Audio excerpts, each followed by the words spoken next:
ओम। आइए ब्रह्म मुहूर्त में परम पिता परमेश्वर को सर्वप्रथम श्रद्धा पूर्वक नमन करते हैं, स्मरण करते हैं।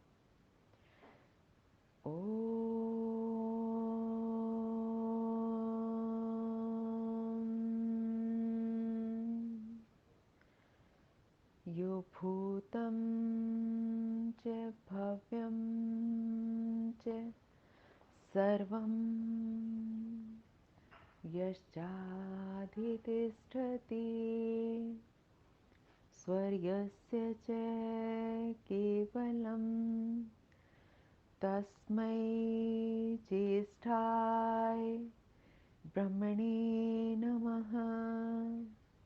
तस्मै ज्येष्ठाय ब्रह्मणे नमः। आइए प्रभु का स्तवन करें। प्रभु स्तवन सदा हमारे समक्ष ऊंचा लक्ष्य उपस्थित करता है और उस लक्ष्य की ओर बढ़ता हुआ मनुष्य उन्नत और उन्नत होता जाता है। ऐसी वेद वाणियों का स्वाध्याय करते हैं। प्रथम मंडल, ऋग्वेद का प्रथम मंडल 17वां सूक्त और 7, 8, 9 मंत्र। इसके साथ 17वां सूक्त भी समाप्त होगा। 7वें मंत्र में महर्षि कहते हैं उक्त वायु कैसे गुण वाला है, इस विषय का उपदेश किया है।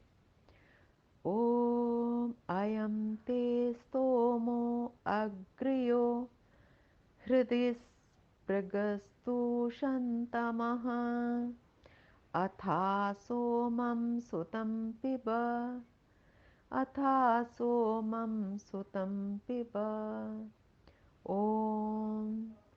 मनुष्यों को जैसे यह वायु प्रथम उत्पन्न किए हुए सोमम सब पदार्थों के रस को पिब्र पीता है, अतः उसके अनंतर, अनंतर कहते हैं पश्चात, उसके पश्चात ते जो उस वायु का अग्र्यः अति उत्तम हृदय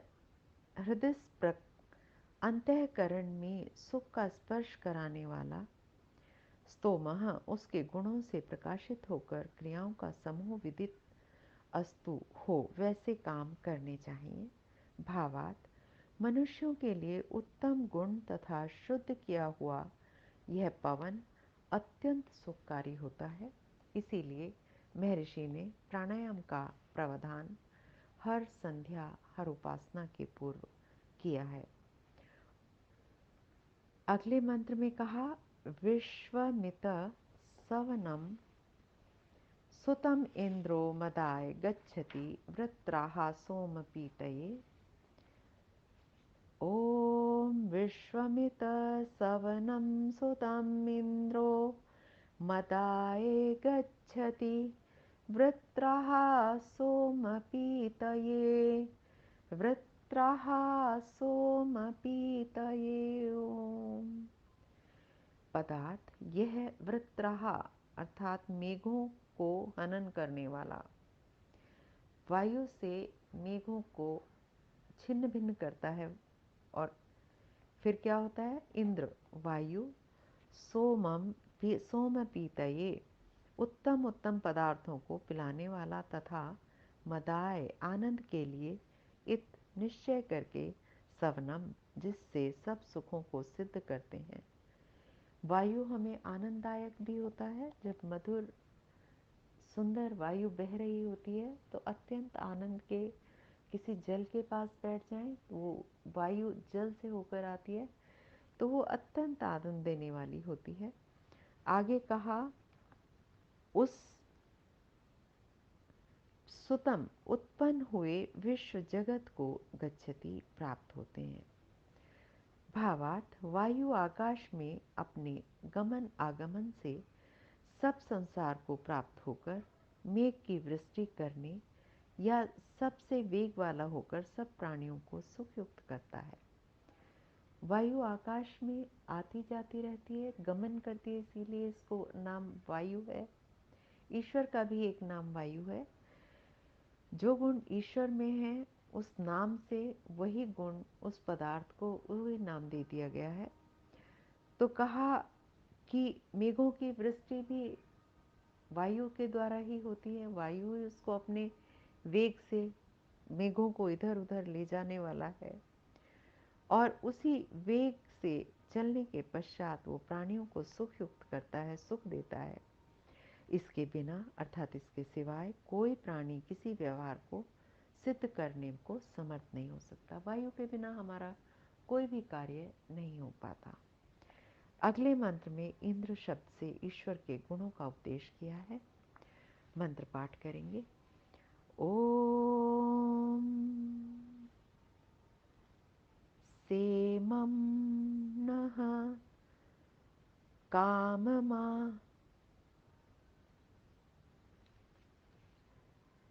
काममा प्रणय गोभिरश्वहि शतक्रतो स्तवामि त्वा स्वाधयः स्तवामि त्वा स्वाधयः।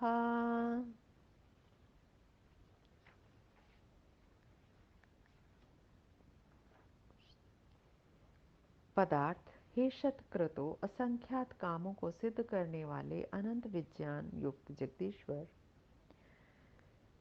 जिस त्वा आपकी अच्छे प्रकार ध्यान करने वाले हम लोग नित्य स्तुति करें, सह वो आप गोभी इंद्रिय पृथ्वी विद्या व प्रकाश और पशु तथा अश्वही शीघ्र चलने वाले और चलाने वाले अग्नि अर्थात आदि पदार्थ व घोड़े हाथी आदि से नह हमारी कामनाओं को आपरण है, सब ओर से पूर्ण कीजिए।